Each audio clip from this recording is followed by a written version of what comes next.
예레미야가 레갑 사람의 가문에게 이르되 만군의 여호와 이스라엘의 하나님께서 이와 같이 말씀하시기를 너희가 너의 선조 요나답의 명령을 순종하여 그의 모든 규율을 지키며 그가 너희에게 명령한 것을 행하였도다. 그러므로 만군의 여호와 이스라엘의 하나님께서 이와 같이 말씀하시니라. 레갑의 아들 요나답에게서 내 앞에 설 사람이 영원히 끊어지지 아니하리라 하시니라. 아멘. 오늘 말씀은 본교회 영화부를 담당하고 계시는 이규성 목사님께서 전해주시겠습니다.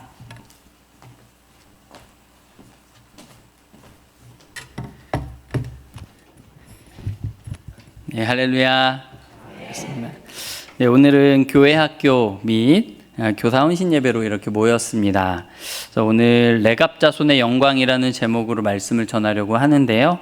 이 말씀을 통해서 우리가 어떻게 다음 세대를 교육할지에 대해서 중요한 교훈을 좀 함께 살펴보고자 합니다. 오늘 말씀은 세 가지로 나눠서 살펴보려고 하는데요. 첫째로는 거룩한 소외, 거룩한 바보됨에 대해서 먼저 살펴보겠습니다.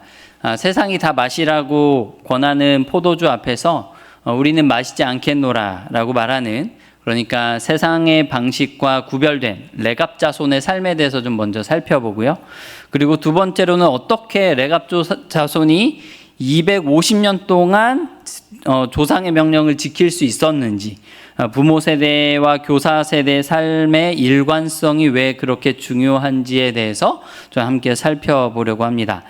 세 번째로는 그러면 이 일을 위해서 그리스도께서는 우리를 위하여 어떤 일을 행하셨는지에 대해서 함께 나누겠습니다. 이런 방식으로 오늘 말씀을 나누려고 합니다.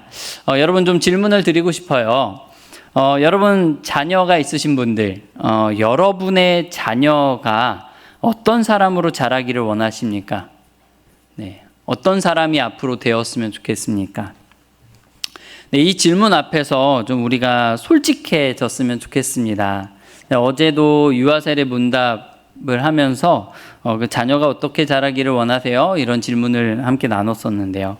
우리는 항상 교회에서 이런 말들을 주고받을 때는 믿음 좋은 사람으로 자라면 좋겠습니다. 하나님 믿는 신앙에서 떠나지 않았으면 좋겠습니다. 이렇게 말을 해요. 하지만 우리가 차마 입을 열어서 말하지 못하는 부분이 있죠. 그렇죠? 있으시죠? 네, 괄호 열고, 네, 물론 세상에서도 성공하고 안정적인 직장도 갖고 남들에게 무시당하지 않는 위치에 올라가서, 네, 괄호 닫고, 네, 그런 전제를 우리는 달고 있지 않습니까? 저도 사실 그런 마음이 있습니다. 제 자녀들이 하나님 앞에 귀하게 쓰임받는 믿음의 사람이 되기를 바라지만 또 한편으로는 세상에서 너무 고생 많이 하잖아요. 세상을 살아가면서 고생을 너무 많이 하기 때문에 우리 아이들은 좀 고생을 좀 덜 했으면 좋겠다. 조금 더 안정적으로 살았으면 좋겠다. 라는 마음이 있습니다. 사랑하는 성도 여러분, 요즘 교회 교육 현장이 위기다라는 말을 참 많이 합니다. 많이 들어보셨죠? 네, 아이들이 청소년부까지는 교회에 출석하지만 대학에 가고 또 사회에 나가면 청년이 되면 신앙을 버리는 속도가 무서울 정도로 빠릅니다. 여러분 왜 그럴까요? 단순히 교회가 재미없어서 그럴까요? 왜 우리 자녀들은 청년이 되면 세상으로 떠날까요? 네, 여러분 그 이유를 두 가지를 좀 말씀드리고 싶은데요. 첫 번째로는 신앙이 없어서입니다. 네, 솔직히 말씀드릴게요. 청소년부까지는 부모님 눈치 보면서 교회 나간 겁니다. 신앙이 없는 거예요. 출석은 했지만 정말로 예수님을 나의 구주로 받아들이지는 못한 거예요. 그래서 고등학교를 졸업하고 자유가 주어지니까 떠난 겁니다. 그래서 우리 교육부서 아이들이 어렸을 때 우리 부모님들도 생각하셔야 되고 우리 선생님들 정말 깊이 생각하셔야 되는 게 우리 아이들이 어렸을 때 그냥 교회에 나오는 정도로 만족하시면 안 됩니다.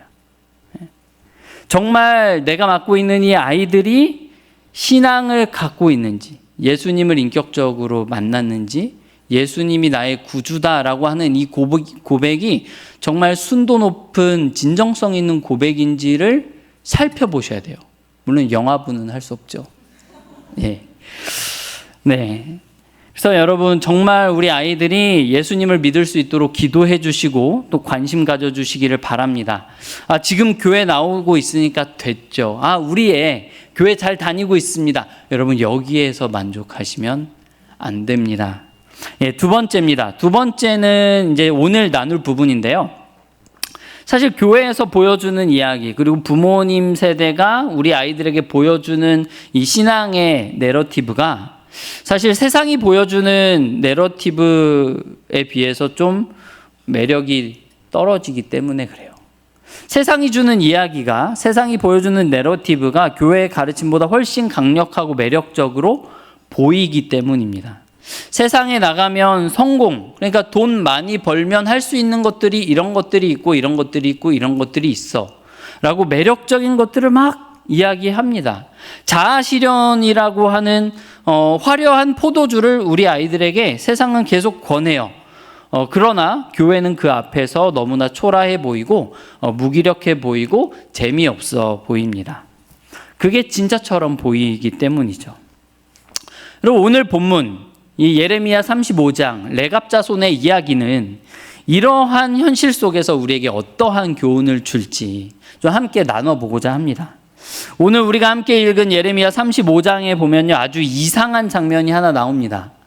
하나님께서 예레미야 선지자에게 명령을 하시는데 2절에 보면요, 너는 레갑 사람들의 집에 가서 그들에게 말하고 그들을 여호와의 집 한 방으로 데려다가, 그러니까 성전으로 데려다가 포도주를 마시게 하라 하시니라.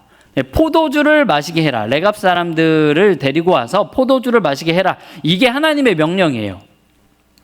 자, 지금 상황은 어떤 상황이냐면 예루살렘의 상황은 밖에서는 바벨론 군대가 예루살렘을 포위하고 있고 나라가 멸망하기 직전입니다. 그런데 유다 왕 여호야김은 나라가 망해가고 있는데도 백성들의 고열을 짜내어 자신을 위한 화려한 궁전을 짓고 있어요.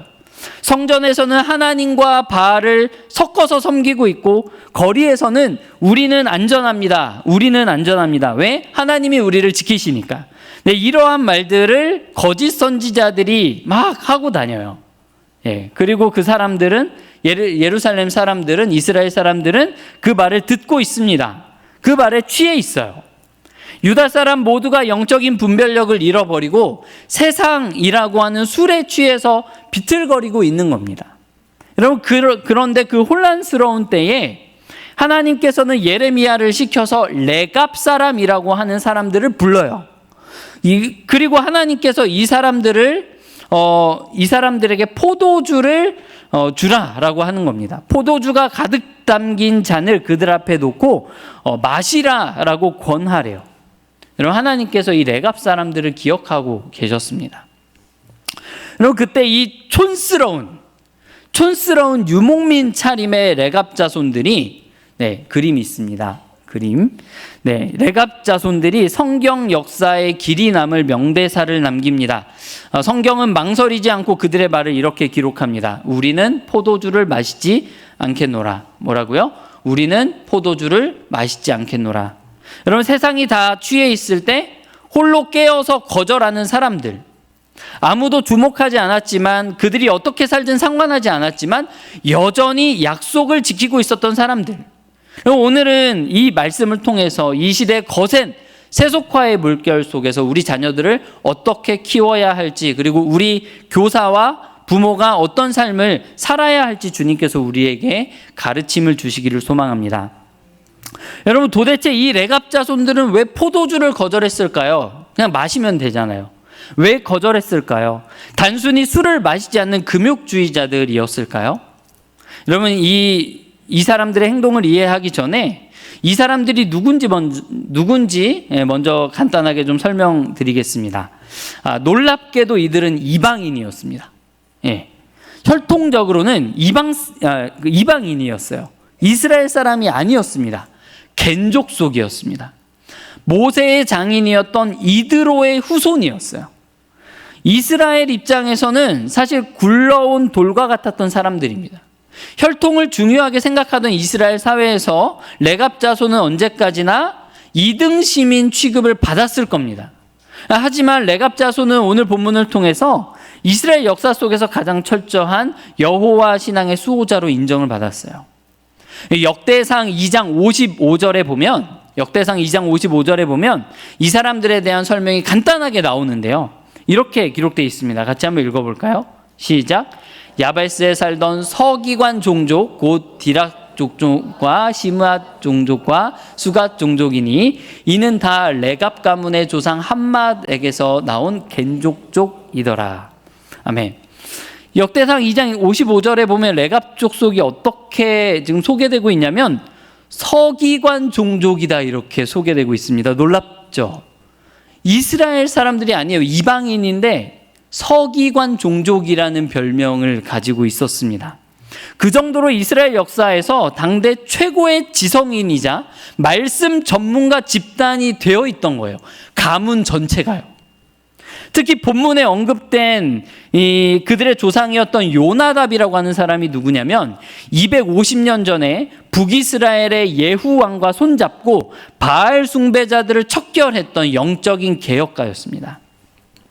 즉 여러분, 이 사람들은 무식해서 숨어 산 것이 아니라, 무식해서 성 밖에 산 것이 아니라 누구보다 치열하게 시대를 읽고 영적인 결단을 내렸던 엘리트 집단이었다는 겁니다. 여러분, 그런데 이런 지성인들이 왜 집도 짓지 말고 장막에 살라라고 했을까요? 그 힌트를 오늘 본문의 앞에 있는 6절과 7절에서 좀 찾아볼 수 있는데요. 6절, 7절 같이 한번 읽어보겠습니다. 시작.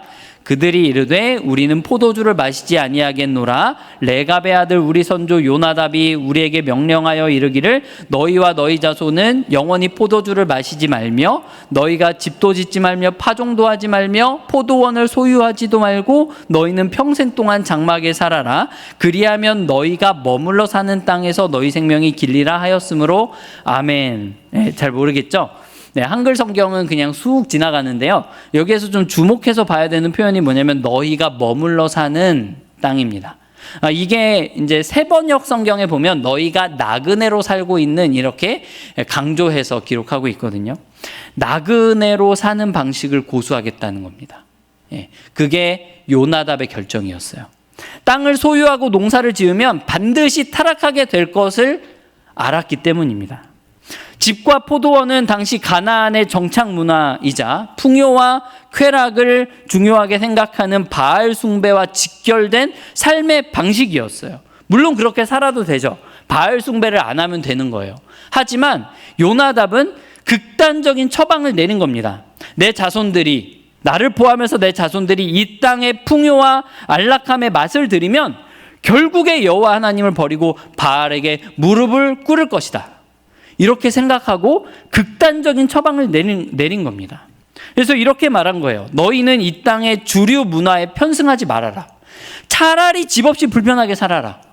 세상 방식대로 살지 않는 거룩한 소회를 선택해라. 여러분, 이것이 요나답의 처방이었습니다. 그래서 여러분, 결국 레갑 자손이 어떻게 됐을까요? 7절에 보면 너희가 머물러 사는 땅에서 너희 생명이 길리라. 요나답의 말대로 부모 세대의 영적 교훈에 순종했던 레갑 자손들은요, 계속해서 살아남아요.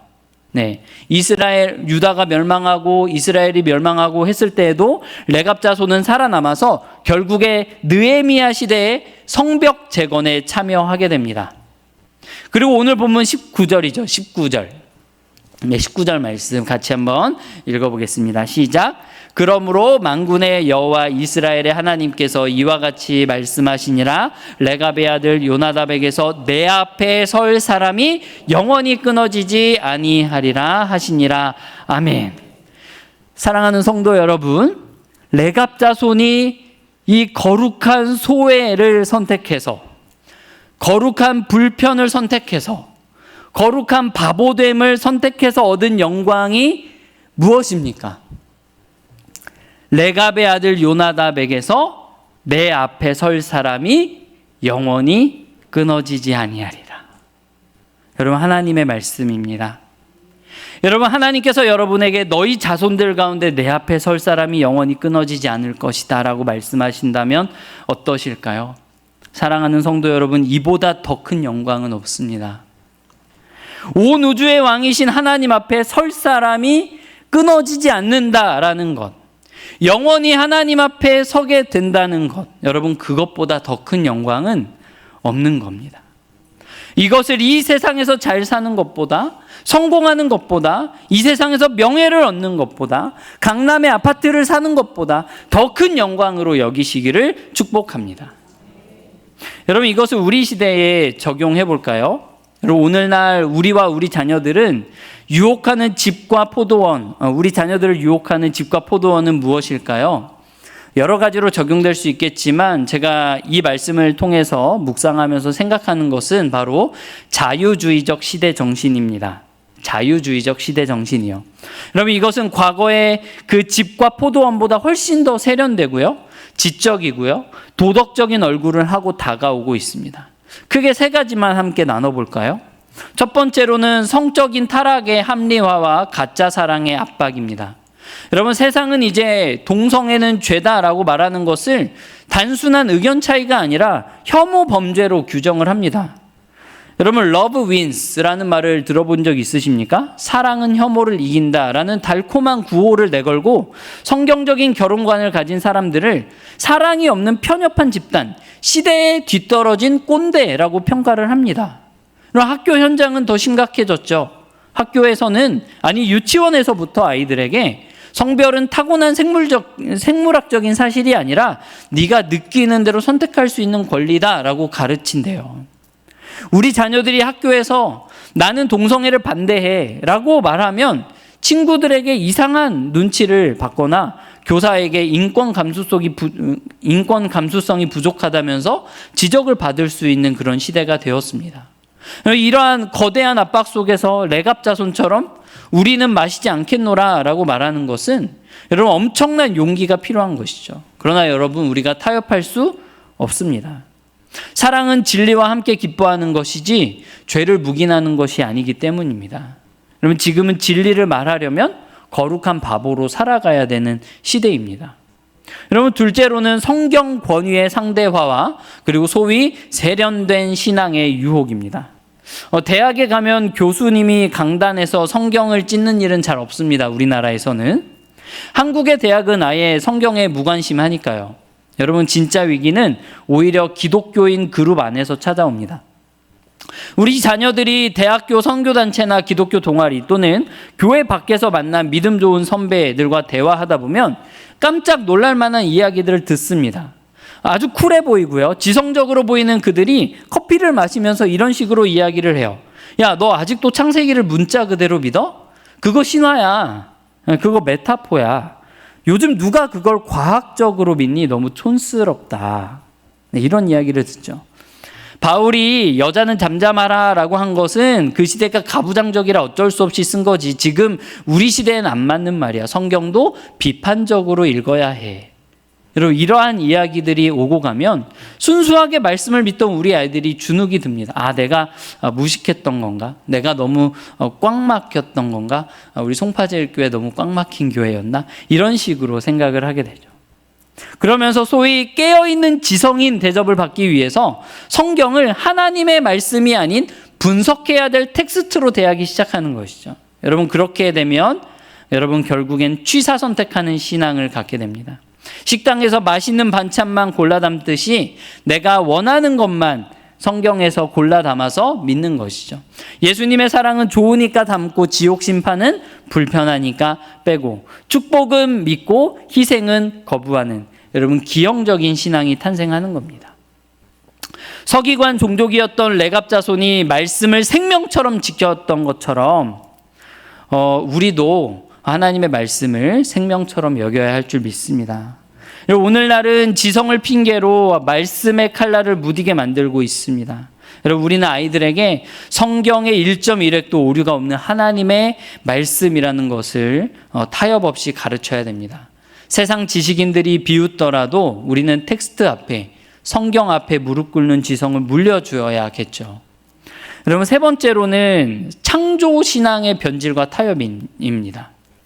진화론은 이미 증명된 과학적인 사실이니까 신앙과 조화를 이루려면 하나님이 진화를 사용하셨다고 믿어야 해. 여러분, 이게 유신진화론의 논리입니다. 아주 합리적인 것처럼 보이죠.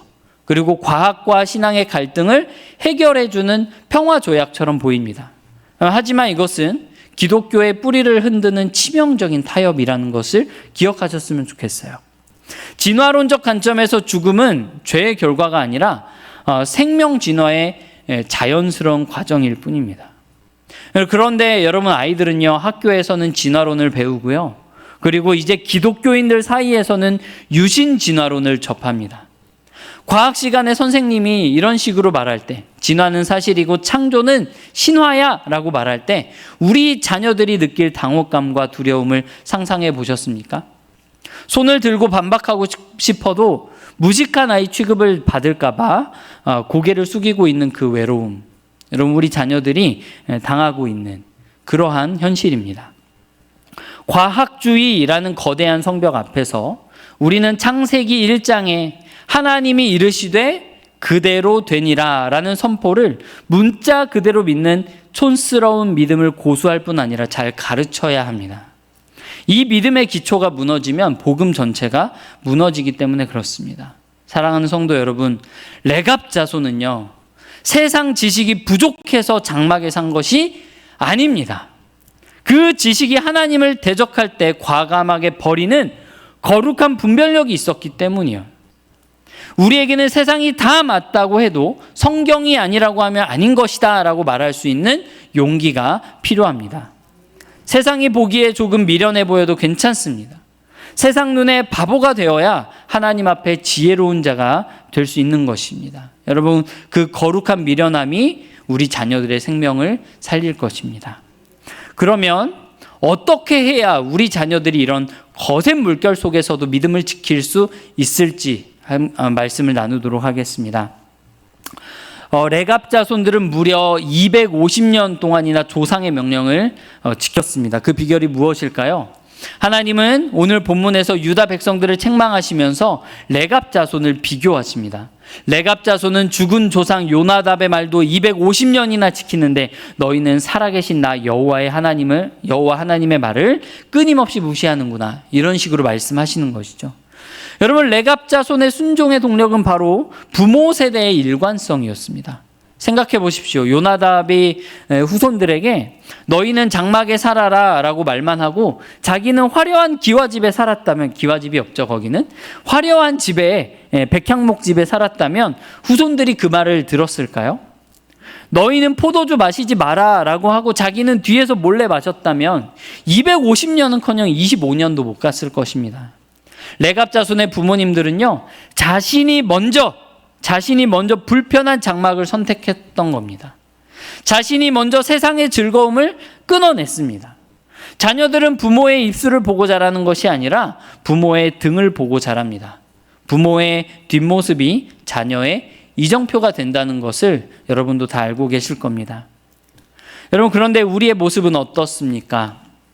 우리의 현실을 아프지만 또 정직하게 들여다보면 좋겠습니다. 여러분, 우리는 자녀들에게 교회 가라, 말씀 봐라, 동성애는 죄야, 세상은 하나님이 창조하신 거야, 이런 건 쉽게 가르쳐요. 쉽게 가르칩니다. 그런데 정작 자녀들에게 보여주는 우리의 삶의 목적과 목표는 무엇입니까? 삶의 교훈이 뭐예요?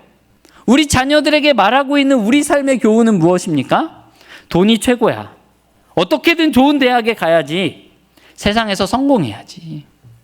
여러분, 우리 삶의 방식이 세상 사람들과 똑같지 않습니까? 하나님의 선하심을 믿지 못하고 자녀들 앞에서도 그때 그 종목, 그 주식 사놨어야 했는데, 아이고 그때 그 아파트 팔면 안 됐었는데, 10년 전에 나랑 재산이 비슷했던 저 김 집사님, 그때 투자 잘해서 지금은 내가 따라갈 수도 없게 돼버렸네. 나도 그때 같이 투자했어야 되는데.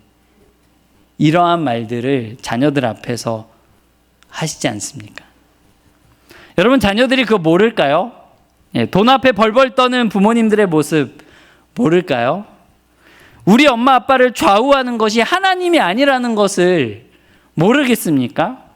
돈이고 명예이고 건강이고 이런 것들 앞에서 우리 부모 세대가 벌벌 떨고 있는 것을 여러분 우리 자녀들이 모를까요? 세상과 다를 바 없는 거 모르겠습니까? 여러분 우리 자녀들이요 바보가 아닙니다. 기가 막히게 알아요. 우리 엄마 아빠 교회에서랑 집에서 모습이 다르네. 결국 하나님보다 돈이 힘이 더 센가 봐. 네. 여러분 이런 이중적인 삶의 메시지가 우리 아이들을 병들게 합니다. 여러분 이것이 바로 예레미야 시대의 유다 백성들의 모습이었죠. 하나님도 섬기고 바알도 섬기려는 혼합주의입니다. 종교적으로는 하나님을 섬기지만 삶에서는 바알을 섬기는 그것이 바로 혼합주의죠. 사랑하는 우리 교사 여러분, 우리 학부모 여러분, 우리 성도 여러분, 자녀에게 말씀을 전수하는 가장 강력한 방법은 우리가 먼저 이 시대의 바알 앞에 무릎 꿇지 않는 것입니다. 우리가 먼저 세상의 가치관을 거스르는 거룩한 바보로 사는 것입니다. 남들보다 조금 가난해져도, 조금 더 뒤처져도, 남들 다 하는 사교육 못 시켜줘도 말씀대로 사는 것이 내 인생의 가장 큰 기쁨이라는 것을 보여줄 수 있었으면 좋겠습니다. 여러분 주일 성수를 위해서, 정직을 위해서, 신앙을 위해 손해보는 것을 기뻐하십니까? 여러분 그 일관성 있는 부모의 삶이 우리 자녀들이 성경적 신앙 안에서 자랄 때에 참 안정감을 주고 큰 버팀목이 되어줄 겁니다. 세상에 나가면 진화론을 이야기하고 세상에 나가면 동성애가 맞는 것처럼 이야기하는 그 시대의 그 폭풍 속에서 여러분 우리 부모님은 그래도 진리를 믿잖아? 우리 엄마 아빠는 그래도 성경적 신앙을 믿잖아. 나도 엄마 아빠처럼 살아갈래 라고 할 때에 여러분 얼마나 큰 안정감을 줄 수 있겠습니까? 얼마나 큰 버팀목이 우리가 되어줄 수 있겠습니까? 그렇게 될 수 있는 우리 송파제일교회가 되기를 주님의 이름으로 축복합니다. 여기까지만 말씀드리면 마음이 참 무겁죠. 예, 저도 그렇게 못 살거든요. 목사님 말씀은 맞는데 저는 그렇게 살 자신이 없어요. 네, 저도 이미 세상 포도주에 많이 취해 있습니다. 우리 아이들에게 일관된 모습을 보여주지 못했습니다. 예, 맞습니다. 저를 포함해서 우리 중에 누가 감히 나는 레갑 자손처럼 살았다라고 자신 있게 말할 수 있겠습니까? 여러분 우리는 솔직히 실패했고 또 실패할 것입니다. 세상의 세련된 지적 공격 앞에서 비겁하게 우리는 침묵했고요. 적당하게 타협하며 살았습니다. 율법적으로 보면 우리는 레갑 자손이 받을 상을 받을 자격이 없습니다. 여러분 그런데 오늘 설교의 결론이자 가장 중요한 복음이 여기에 있습니다. 19절 말씀을 다시 한번 보겠습니다. 그러므로 만군의 여호와 이스라엘의 하나님께서 이와 같이 말씀하시니라. 레갑의 아들 요나답에게서 내 앞에 설 사람이 영원히 끊어지지 아니하리라. 내 앞에 설 사람. 여러분 이 표현은요 구약에서 주로 제사장이나 선지자가 하나님을 섬길 때 하나님 존전에 나아갈 때 쓰는 표현이었습니다. 세상의 안락함, 집과 땅을 버린 그들에게 하나님께서는 하나님 곁에 서는 영광, 영적인 영원한 특권을 약속하셨습니다. 세상의 기업을 잃는 대신에 여호와를 기업으로 얻은 것이죠. 우리는 실패했지만 성경에는 이 진정한 의미에서 이 레갑 자손의 삶을 완벽하게 살아내신 한 분이 계십니다. 그분이 누구십니까? 바로 예수 그리스도이십니다. 여러분 예수님께서는 하늘 보좌의 영광, 가장 안전하고 화려한 집을 버리시고 이 땅에 오셨습니다. 여러분 오늘 본문 예레미야 35장에서 레갑 자손들이 포도주 잔을 앞에 두고 했던 말을 기억하십니까? 우리는 포도주를 마시지 않겠노라. 그런데 성경을 보면 이 레갑 자손의 고백과 너무나 닮아있는, 아니 이 고백을 완성하시는 또 다른 한 분의 목소리가 들립니다. 바로 마태복음 26장 29절 최후의 만찬 자리에서 제자들에게 잔을 나누어 주신 뒤 예수님께서 하신 선언입니다. 같이 한번 읽어보겠습니다. 시작. 그러나 너희에게 이르노니 내가 포도나무에서 난 것을 이제부터 내 아버지의 나라에서 새 것으로 너희와 함께 마시는 날까지 마시지 아니하리라 하시니라. 아멘. 여러분 이 말씀이 무슨 뜻입니까? 예수님께서 스스로 거룩한 금주를 선언하신 것입니다. 레갑 자손이 요나답의 명령을 지키기 위해 세상의 기쁨인 포도주를 거절하고 하나님 앞에서 기쁨을 누린 것처럼 참된 레갑 자손이신 예수님께서는 우리를 구원하시려는 아버지의 뜻을 이루기 위해서 하나님 나라 잔치의 기쁨을 잠시 유보하신 겁니다. 또 예수님은 이 땅에 오셔서 어떻게 사셨습니까? 만유의 주님이신 예수님께서, 모든 것이 예수님을 위해 창조된 그 예수님께서 철저한 나그네로 사셨습니다. 여우도 굴이 있고 새도 거처가 있으되 인자는 머리 둘 곳이 없다라고 하시면서 레갑 자손처럼 평생을 나그네처럼 사셨어요. 그리고 십자가를 앞둔 마지막 밤, 주님은 제자들과 함께 마실 축제의 포도주를 뒤로 미루셨습니다. 왜 그렇게 하셨습니까? 왜 주님께서는 포도에서 난 것을 다시는 마시지 않겠다라고 하셨습니까? 세상의 포도주에 취한 우리를 위해서 주님이 마셔야 할 다른 잔이 있었기 때문입니다. 겟세마네 동산에서 땀방울이 핏방울이 되도록 기도하시면서 받으셨던 그 잔이죠. 내 아버지여, 만일 할만하시거든 이 잔을 내게서 지나가게 하옵소서. 그러나 나의 원대로 마시옵고 아버지의 원대로 하옵소서. 레갑 자손은 포도주를 거절하고 하나님 앞에서는 영광을 얻었지만 예수님은 축제의 포도주를 거절하시고 우리 대신 하나님의 저주와 진노를 받으셨습니다. 하나님 앞에 서실 자격이 있으실 뿐만 아니라 하나님의 본체이신 예수 그리스도께서 우리를 대신하여 하나님 아버지 앞에서 쫓겨나셨습니다. 예수님은 십자가 위에서 로마 군병들이 고통을 잠시나마 잊게 해주려고 건넨 쓸개탄 포도주마저도 거절하시고 하나님의 아들께서 맨정신으로 우리의 죄의 값을 다 치르셨습니다. 사랑하는 성도 여러분, 레갑 자손은 과거의 조상을 위해서 포도주를 마시지 않았지만 예수님께서는 미래의 신부인 우리와 함께 마시기 위해서 포도주를 마시지 않으셨습니다. 지금도 예수님께서는 하나님 보좌 우편에서 우리를 기다리고 계십니다. 우리가 다 구원받아 천국에 입성하여 어린 양의 혼인잔치에서 함께 기쁨의 새 포도주를 마실 그날을 고대하시며 지금도 예수님께서는 포도주를 마시지 않고 계십니다. 저와 여러분을 기다리고 계신 것이죠. 여러분, 우리는 세상 포도주에 취해 비틀거렸던 실패한 자들이지만 우리를 대신하여 고난의 잔을 마시신 참된 레갑 자손 예수 그리스도 때문에 우리는 다시 하나님 앞에 설 수 있게 되었다는 사실을 기억하시기를 축원합니다. 이제 말씀을 맺겠습니다.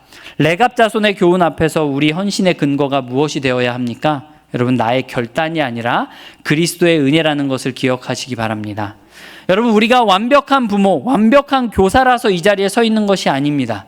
우리의 실패에도 불구하고 우리를 그리스도 안에서 영원히 하나님 앞에 설 사람으로 부르신 그 은혜가 너무나 크기 때문에 다시 일어나고 다시 일어서는 것이죠. 사랑하는 우리 선생님들, 학부모 여러분, 성도 여러분들, 자유주의와 세속화의 물결 속에서 우리가 먼저 예수 그리스도를 바라보며 거룩한 바보가 되기를 자처하는 은혜가 있기를 소망합니다. 세상의 성공 방식이 아니라 보기에는 촌스럽고 미련해 보여도 성경만이 진리다, 성경은 정말 하나님의 말씀이다 라고 외치는 그 길을 걸어가기를 소망합니다. 세상은 우리와 우리 자녀들을 위해 향해서 조롱할지도 모르겠습니다. 너희는 집도 없고 포도원도 없구나, 참 어리석구나, 왜 이렇게 사느냐, 재미없어 보인다. 하지만 여러분, 마지막 날 우리 만군의 여호와 하나님께서 우리에게 이렇게 말씀하실 것입니다. 세상은 너희를 몰라봤지만 나는 너희를 기억하고 있었단다.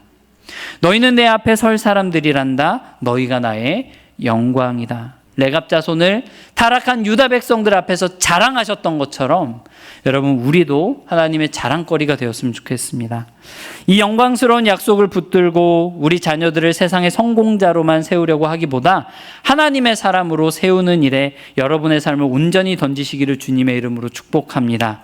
오늘 댁에 돌아가셔서 자녀들이 있으신 분들, 우리 꼭 안아주시면서 이렇게 한마디 해주시면 좋겠어요. 사랑하는 아들아, 사랑하는 딸아, 엄마 아빠는 네가 좋은 대학에 가는 것보다, 좋은 데 취직하는 것보다, 돈 많이 버는 것보다 하나님 앞에 서는 사람이 되는 게 훨씬 더 기쁘단다.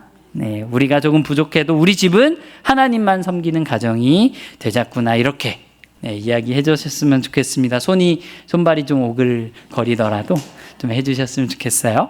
이 작은 고백이 여러분 가정의 레갑의 규례가 될 줄 믿습니다. 기도하겠습니다.